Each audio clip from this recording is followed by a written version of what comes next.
General Marcus Jung stood at the observation deck of Lunar Command, his weathered face reflected in the reinforced glass as Earth hung like a jewel in the void before him. The holographic displays surrounding him painted a grim picture. Thousands of red markers representing the Nexus Collective's warships steadily advancing through the solar system. Their biomechanical vessels had already consumed 3 colonial worlds, converting entire planets into breeding grounds for more of their ships. "Sir, the Council is ready," Lieutenant Hayes announced from behind him. John nodded, squaring his shoulders before turning away from Earth's view. He'd spent 30 years defending humanity among the stars, but never had the stakes been this high. The council chamber was eerily quiet as Zhang entered, his footsteps echoing off the metal floors. 7 faces looked back at him, representing what remained of Earth's leadership after the fall of Mars and Europa. The central display showed their remaining fleet strength, 43 ships against the collective's thousands. "Ladies and gentlemen," John began, his voice steady despite the weight of the moment, "I know what you're thinking. Traditional doctrine says we should disperse our remaining ships across the system, try to slow their advance." He paused, letting his words sink in. "I'm here to tell you that would be suicide." Councillor Richards, her silver hair catching the light, leaned forward. "What exactly are you proposing, General? We've lost every major engagement against them. Their ships adapt to our tactics, our weapons, even our damn encryption protocols." Zhang gestured to Dr. Samira Patel, who had been waiting quietly in the corner. The quantum physicist stepped forward, her dark eyes bright with an intensity that made even the council members shift in their seats. "Project Phantom," she said, bringing up a new hologram. It showed one of their destroyers, the UES Hyperion, but something was wrong with its sensor signature. Where there should have been 1 ship, the sensors showed 5. 3 months ago, we discovered an anomaly in our quantum communication arrays. When properly modified, they can create perfect sensor duplicates of our ships. The chamber erupted in murmurs. Councillor Chen raised his hand. "Duplicates? You mean decoys?" "No," Samara corrected. "I mean perfect copies, at least as far as sensors are concerned. The collective relies on absolute information superiority. Their entire battle doctrine is built around it. But what happens when they can't trust their own data?" John took over, bringing up a tactical display. "We've modified our remaining heavy cruisers with Dr. Patel's quantum mirage system. Instead of spreading our forces thin, we'll concentrate them. But to the enemy, it will appear as if we have hundreds of ships appearing and disappearing across the system." "A shell game," Councillor Richards mused, "but with warships." "Exactly," John confirmed. "The collective has never lost a major engagement because they've never faced an enemy they couldn't perfectly analyze and counter. We're going to drown them in false data." Dr. Patel stepped forward again. "There's more. The quantum mirages don't just duplicate our ships. They can be programmed to show different vessel configurations entirely. We can make a frigate appear as a dreadnought, or vice versa. We can create phantom fleet movements that will force them to react to threats that don't exist." The council chamber fell silent as the implications sank in. It was Councillor Chen who finally spoke. "The power requirements must be enormous." "They are," Samira admitted. "We can maintain the mirages for about 72 hours before the quantum arrays need a complete reset. We'll have one shot at this." Zhang looked each council member in the eye. "I won't lie to you. This plan is risky. If they see through our deception, we'll lose everything. But if we stick to conventional tactics, defeat is certain. At least this way, we have a chance." Council President Santos stood, her face grave. "How many ships do you need?" "All of them," John replied without hesitation. "We'll consolidate our entire fleet into a single strike force. The Hyperion trials showed that the quantum mirages are more convincing when the real ships are in close proximity to support the illusion." The council members looked at each other, decades of military doctrine and strategic thinking warring with the desperate reality of their situation. President Santos took a deep breath. "You understand what you're asking. If this fails, Earth will have no defense at all. Zhang's response was quiet but firm. Earth has no defense now. We're just better at pretending otherwise. He brought up the latest intelligence feeds showing the collective's advance. They'll reach Jupiter's orbit in 6 days. We need to intercept them there, where the gas giant's radiation can help mask our real signatures. The council chamber erupted in heated discussion, arguments flying back and forth as the minutes ticked by. Zhang stood silently, watching the debate unfold. Finally, President Santos raised her hand for silence. "Very well, General. You have your authorization. God help us all." As Zhang left the chamber, Dr. Patel fell into step beside him. "They're right about one thing," she said quietly. "If this fails, then humanity goes down fighting." Zhang finished. "Better than dying piece by piece."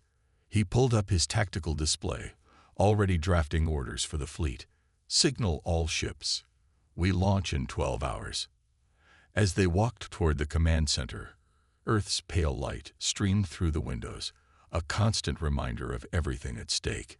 Humanity's 43 remaining warships were about to attempt something that had never been done before: turn empty space itself into a weapon against an enemy that had never known defeat. Zhang allowed himself a small smile. The collective thought they had humanity figured out, had analyzed and countered every possible strategy. But they were about to learn that humanity's greatest weapon had always been its ability to do the impossible. The UES Hyperion's bridge hummed with nervous energy as Lieutenant Commander Ria Patel ran another diagnostic on the quantum mirage system. Her aunt Samara's invention had worked perfectly in trials. But this was different. This time, the fate of humanity hung on complex quantum equations and untested theories. "Status report," Captain David Chen commanded from his chair, his calm voice belying the tension evident in his rigid posture. "Quantum array at 98% efficiency," Ria responded, her fingers dancing across the holographic interface. "Mirage patterns are stable across all frequencies. The system is ready, sir." Through the bridge viewport, Jupiter's massive form dominated the view, its swirling storms a stark backdrop for humanity's last stand. The rest of the fleet had taken position in a tight formation around the Hyperion, 43 ships representing everything that remained of Earth's naval might. "All ships report ready, Captain," Lieutenant Santos announced from Tactical. "General Zhang is signaling the start of Operation Phantasm." Chen nodded, his dark eyes fixed on the tactical display. "Very well. Commander Patel, initiate quantum mirage sequence. Let's show our friends what a proper ghost fleet looks like." Ria took a deep breath and activated the system. The quantum arrays throughout the ship thrummed to life, bending reality itself around them. On their sensors, the small human fleet suddenly multiplied. Where there had been 43 ships, now hundreds of phantom signatures bloomed across space. "Mirage fleet holding stable," Ria reported, monitoring the complex energy patterns. "Quantum coherence at optimal levels. We're successfully projecting 327 phantom vessels." Collective scout ships detected at the edge of the system, Santos called out. 5 biomechanical vessels on long-range approach. Chen leaned forward. "Now we see if they take the bait." "Commander Patel, execute pattern Alpha 7. Make our phantoms dance." The illusory fleet began to move in complex patterns, appearing to conduct standard patrol and defense maneuvers. The real ships stayed close together, their true signatures masked by Jupiter's intense radiation field, while their quantum mirages scattered across space in a dazzling display of false force projection. "Collective scouts are adjusting course," Santos reported with a hint of excitement. "They're responding to our phantom movements exactly as predicted. Their targeting systems are actively scanning our mirages," Ria added, watching the data stream across her console. "The quantum coherence is holding. They can't distinguish the real signatures from the false ones." A sudden alert flashed across her screen. "Captain, detecting unusual energy patterns from the scout vessels. They're changing." The bridge crew watched in fascination and horror as the collective ships began to transform, their biomechanical structures flowing like liquid metal as they adapted to the new tactical situation. It was their greatest advantage, the ability to reconfigure their ships on the fly to counter any threat. "They're trying to boost their sensor resolution," Riyadh explained, making rapid adjustments to the quantum array. "Compensating now, shifting our phantom signatures through 7-dimensional phase space." Chen's voice carried a note of concern. "Can they break through our deception?" "Not exactly," Raya responded, her mind racing through the quantum possibilities. "The more they try to analyze our signatures, the more confusion we can create. It's like trying to measure a quantum particle. The act of observation affects the result." "General Zhang is signaling," Santos announced. "The Collected's main fleet has altered course. They're deploying in a defensive pattern instead of their usual attack formation." A fierce grin spread across Chen's face. They're not sure what they're dealing with. For the first time, the mighty Collective is having to act on incomplete information. The victory was short-lived as Raya's console erupted in warnings. "Power fluctuation in the quantum array. We're losing coherence on some of the phantom signatures. Rear out power from secondary systems," Chen ordered. "We need to maintain this deception until their main fleet commits." Raya worked frantically to stabilize the system, acutely aware that if their deception failed now, the approaching collective fleet would make short work of humanity's remaining ships. The quantum equations flowed through her mind as she made minute adjustments, trying to maintain the complex illusion. "Collective scouts are pulling back," Santos reported. "They're maintaining a perimeter around our phantom fleet but not engaging." "They're confused," Chen mused. "Their standard tactical algorithms can't make sense of what they're seeing." "Well done, Commander Patel." Rhea allowed herself a small smile, even as she continued to monitor the struggling quantum array. They had won the first round, causing the mighty Collective to hesitate for the first time in their relentless advance. But the real test was yet to come. "Message from General Zhang," Santos announced. "All ships to prepare for Phase 2. The Collective's main fleet will enter Jupiter's orbit in 6 hours." Chen surveyed his bridge crew, pride evident in his expression. "Well, ladies and gentlemen, we've shown them our ghosts. Now let's prepare to show them our teeth. Commander Patel, begin calculations for a combat mirage sequence. When the main fleet arrives, we're going to give them a light show they'll never forget." As Raya dove back into her calculations, she couldn't help but think about the elegant quantum mathematics behind their desperate gambit. The Collective had based their entire warfare doctrine on perfect information and predictable responses. But humanity had just introduced uncertainty into their equations, and in doing so, had changed the rules of the game entirely. The real question was whether they could maintain the deception long enough to make it count. As Jupiter's radiation washed over their ships, Raya watched the quantum array's power levels fluctuate and knew that the next few hours would determine not just their fate, but the fate of every human in the solar system. General Zhang watched from the UES Defiance command deck as the Collective's main fleet emerged from faster-than-light travel, their biomechanical ships looking like a swarm of metallic insects against the backdrop of Jupiter's storms. The tactical display showed over 2,000 enemy vessels, their formations perfect, their movements synchronized with inhuman precision. "All ships, execute Battle Plan Gamma," Zhang ordered, his voice steady despite the gravity of the moment. "Quantum mirage arrays to maximum power. Show them our worst nightmare." Across the human fleet, quantum arrays surged with power. The space around Jupiter's orbit suddenly blazed with sensor contacts as hundreds of phantom ships materialized. But this time, they weren't just simple duplicates. Each mirage projected a different sensor signature, creating the illusion of a vast and varied fleet. "The Collective fleet has halted their advance," Commander Sarah Hayes reported from Tactical. "They're spreading out into defensive formations." "Sir, they're actually backing off."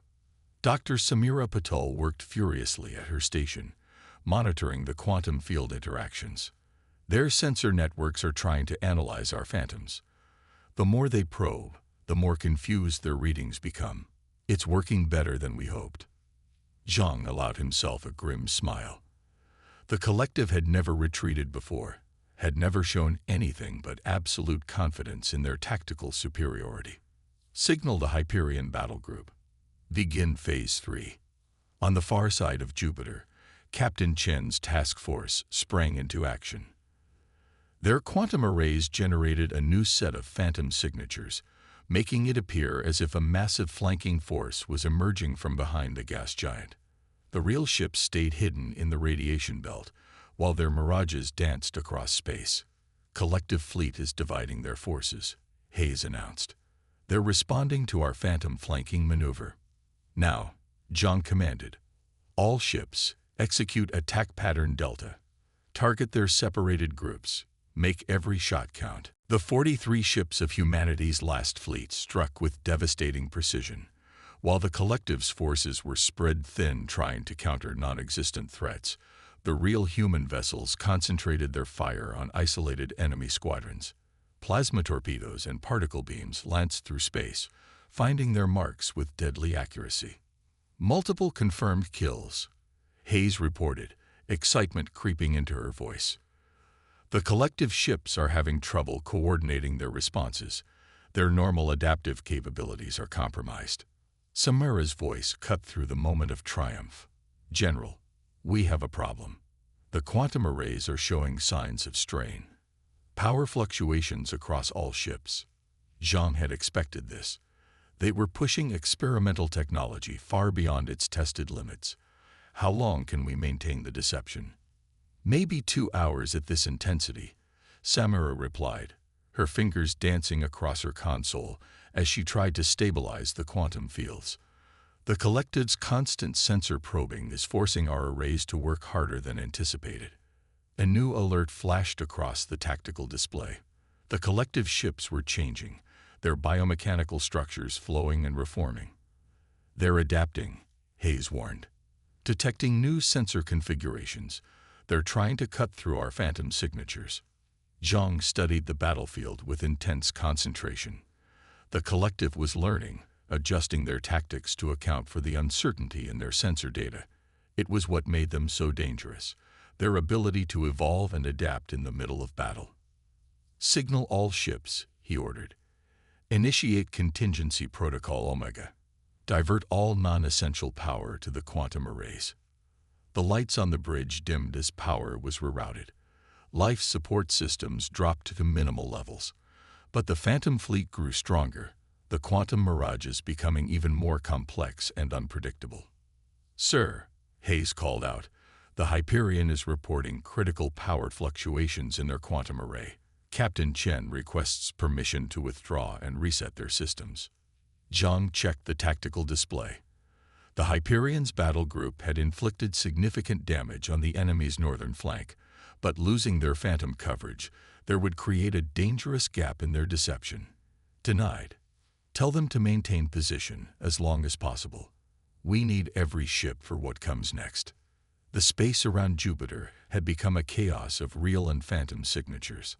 The collective's normally precise formations had devolved into scattered groups, each responding to different perceived threats.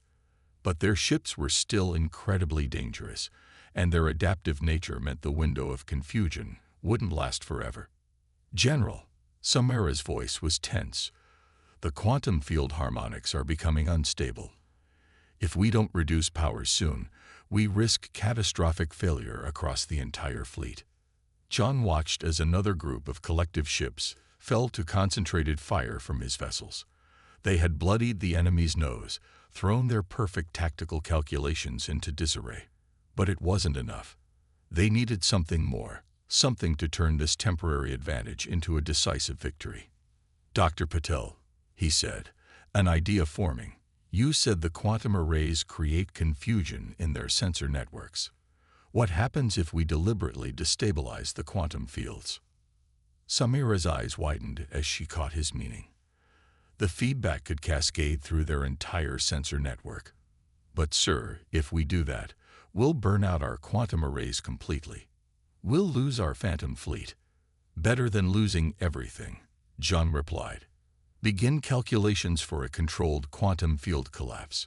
We're going to give the collective a sensor overload they'll never forget. As his crew worked to prepare for their riskiest gambit yet, Zhang studied the tactical display one more time. They had surprised the mighty collective, proved they weren't invincible.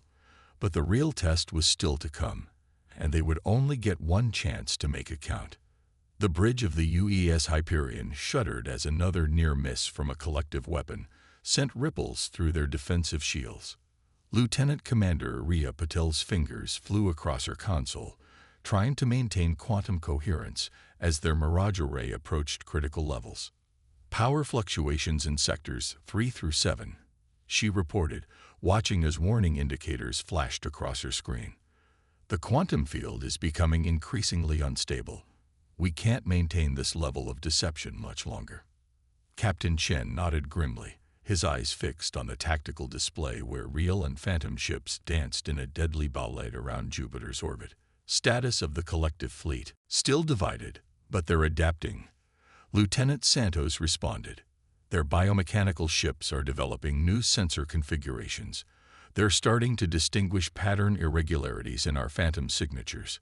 A massive explosion lit up space as one of the collective's destroyer groups fell to concentrated fire from 3 human vessels. But the victory was short-lived as the enemy's massive dreadnoughts began to move with renewed purpose, their organic hulls pulsing with angry red energy. Message from General Zhang, Santos announced. All ships prepare to execute Operation Quantum Storm.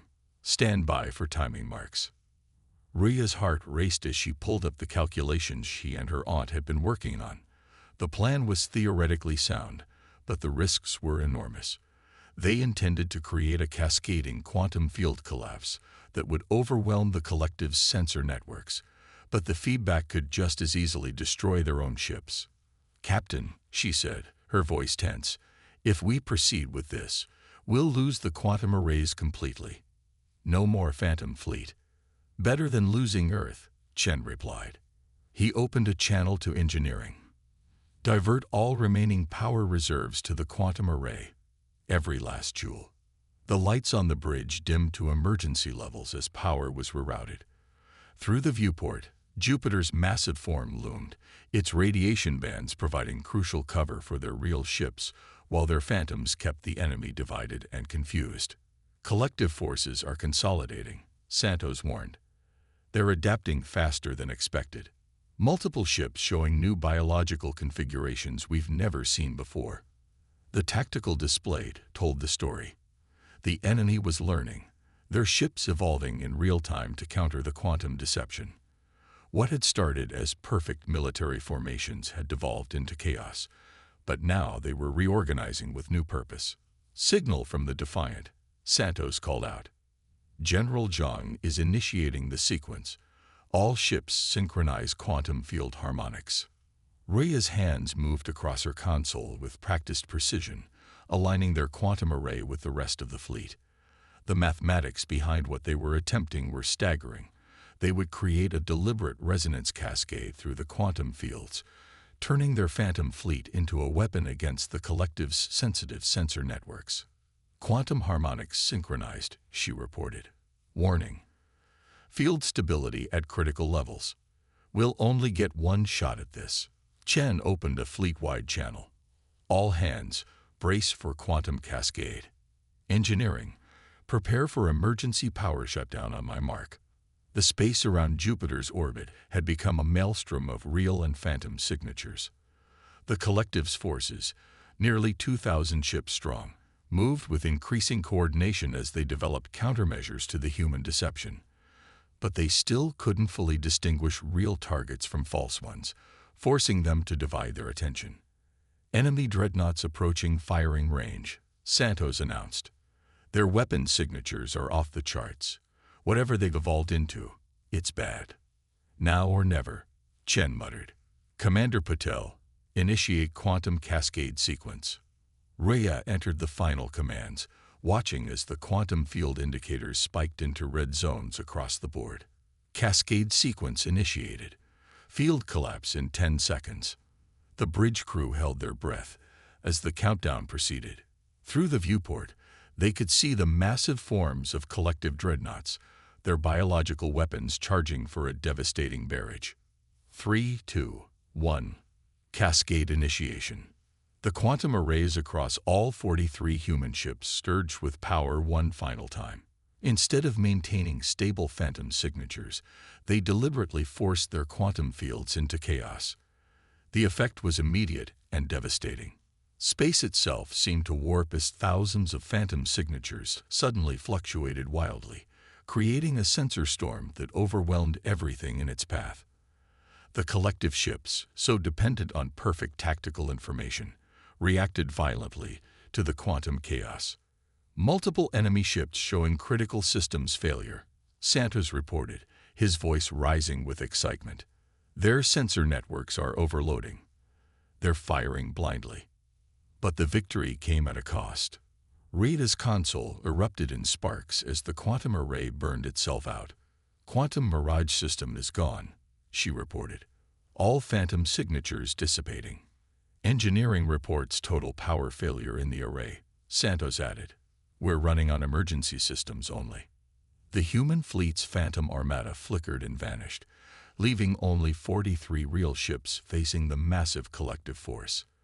But the enemy fleet was in disarray, their ships firing at empty space where phantom targets had been, their supposedly perfect tactical coordination shattered by the quantum cascade. Message from General Zhang, Santos announced. All ships execute attack pattern Omega. Target their command and control nodes while they're blind. Chen's voice was firm as he gave the order. Helm full attack speed. Weapons, target the nearest dreadnought. The collective wanted a proper fight. Let's give them one they'll never forget. As the Hyperion and her sister ships charged forward, Rhea watched the tactical display with a mixture of hope and fear. They had sacrificed their greatest advantage, burned out the quantum arrays that had given them a fighting chance. Now everything would depend on raw human courage and determination against an enemy that still outnumbered them 50-1. But for the first time in history, the mighty collective was fighting blind, their perfect tactical calculations replaced by confusion and chaos. The question was whether humanity could press their advantage before the biomechanical ships adapted to this new reality. General Zhang stood on the bridge of the Defiant as chaos erupted across space. The quantum cascade had worked better than they'd hoped, sending the collective fleet into disarray. But now their phantom fleet was gone, leaving 43 very real and very vulnerable human ships against an enemy that still possessed overwhelming numerical superiority. Status report, he commanded, watching as the tactical display showed collective ships firing wildly into empty space where phantom targets had been moments before. Their primary sensor networks are completely offline, Commander Hayes reported. The quantum feedback cascade exceeded all projections. But, sir, their ships are already beginning to adapt. New organic sensor structures are forming. Dr. Samira Patel worked frantically at her station, analyzing the data. The biological components of their ships are evolving to compensate for the loss of their main sensors. I estimate we have 20 minutes at most before they restore partial combat effectiveness. Zhang nodded grimly. 20 minutes to make history, or become a footnote in it. Signal all ships. Execute attack pattern Omega. Target their command nodes while they're still blind. Every second counts. The human fleet moved with practiced precision, taking advantage of the confusion to strike at the collective's largest vessels.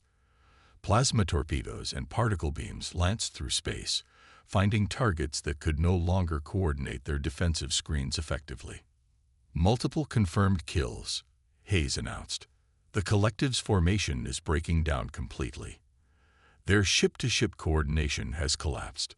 But even as she spoke, the massive biomechanical vessels began to change. Their organic hulls pulsed with new patterns as they evolved in real time, developing localized sensor arrays to replace their compromised network. Sir, Samira called out urgently, they're adapting faster than predicted. The biological components are developing some kind of quantum-resistant sensory organs. They're learning from what we did to them. John watched as the tactical situation evolved. The collective ships were no longer firing blindly. They were beginning to coordinate in smaller groups, using their newly evolved sensors to identify real targets. The window of opportunity was closing fast. Message from the Hyperion, Hayes reported. Captain Chen reports they've identified what appears to be the collective's central command node. Massive biological structure, heavily defended. Zhang studied the tactical display. The structure was enormous, easily 10 times the size of a standard dreadnought. Its organic hull writhed with energy as it attempted to reorganize the scattered collective fleet. That's their command core, Samira confirmed, analyzing the sensor data. The biological equivalent of a flagship. Destroy that, and their entire command structure could collapse. But reaching it would be nearly impossible. Even with their sensors compromised, the collective ships were forming a defensive screen around their command center. A dozen dreadnoughts stood between the human fleet and their target. Sir, Hayes said quietly, the Hyperion is requesting permission to attempt a direct assault on the command core. Captain Chen believes they can get close enough if we provide covering fire. Zhang closed his eyes for a moment. The Hyperion was their most advanced ship, but a direct assault would be nearly suicidal. Yet if they didn't take this chance, the collective would eventually recover and overwhelm them through sheer numbers. Signal the Hyperion, he decided. Permission granted. All other ships prepare to execute covering maneuvers. We're going to give Captain Chen everything we've got. The space around Jupiter erupted in renewed violence as the human fleet launched their desperate gambit. The Hyperion accelerated toward the collective command core, while the rest of the fleet engaged the defending dreadnoughts, drawing their fire. Multiple enemy ships were forming their battle line, Hayes reported. They're starting to coordinate again. Time to intercept is 3 minutes. John watched as the Hyperion drove forward, its shields blazing under enemy fire. On his tactical display, he could see Lieutenant Commander Patil pushing the ship's engines beyond their designed limits, weaving through the chaos of battle with incredible skill. The command core is changing configuration, Samira announced. Its biological structure is. Wait. Her eyes widened. General, it's not just trying to adapt. It's trying to replicate our quantum mirage technology. They're learning from us. Not this time, Zhang muttered. He opened a channel to the Hyperion. Captain Chen, you have to strike now. Whatever they're becoming, we can't let them finish. The Hyperion's response came through static. Understood, sir. Preparing final approach. It's been an honor. What happened next would be debated in military academies for generations. The Hyperion, its engines pushing past critical levels, performed a maneuver that should have been impossible. As the collective command core began to generate its own phantom signatures, the human ship executed a series of micro-jumps, using Jupiter's gravity to slingshot past the defending dreadnoughts. Impact in 10 seconds, Hayes counted down. The Hyperion's core is going critical. John watched as Captain Chen made humanity's final strike against their seemingly invincible enemy. The Hyperion, its hull breaking apart from the strain, collided with the collective command core at relativistic speed. The explosion was bright enough to temporarily overwhelm their view screens. When the light faded, the massive biological structure was breaking apart, its attempt to replicate quantum mirage technology having made it uniquely vulnerable to the physics of the impact. More importantly, the effect rippled through the entire collective fleet. Their ships, Samira breathed, watching in amazement. Without the command core's biological templates, they can't maintain their adaptations. They're reverting to basic forms. The mighty collective fleet, for the first time in their history, began to retreat. Their perfectly coordinated movements replaced by what almost looked like panic as ships jumped to faster-than-light travel in small groups. They're running, Hayes announced, disbelief evident in her voice. The collective is actually running. Zhang stood silently, watching as humanity's greatest enemy fled the solar system. They had lost nearly a third of their remaining ships in the battle, and the Hyperion's sacrifice would be felt deeply. But they had achieved what everyone thought impossible. They had shown the collective could be beaten. "Send word to Earth," he ordered quietly. Tell them humanity sends its regards." As the surviving ships of the human fleet regrouped, Jupiter's storms continued their eternal dance, indifferent to the history that had just been made in their shadow. Humanity had faced extinction and survived, not through superior numbers or technology, but through the uniquely human traits of innovation, desperation, and the willingness to risk everything on one impossible gambit. The collective would return one day, Zhang knew, but they would return to a humanity that had proven itself their equal, and next time, Earth would be ready.